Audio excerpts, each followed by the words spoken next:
ko lagi ay long sleeves na t-shirt at faded na lonta.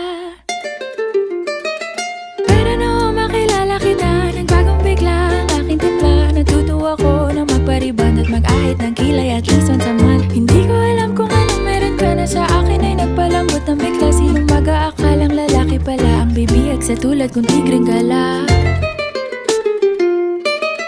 Kahit ako'y titibo-tibo, puso ko ay titibok-tibok pa rin sa'yo.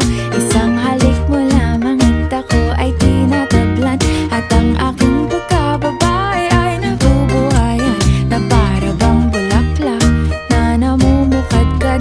Dahil alaga mo sa dilig at katamtamang sikat ng araw-araw mong pag-ibig sa aking buhay.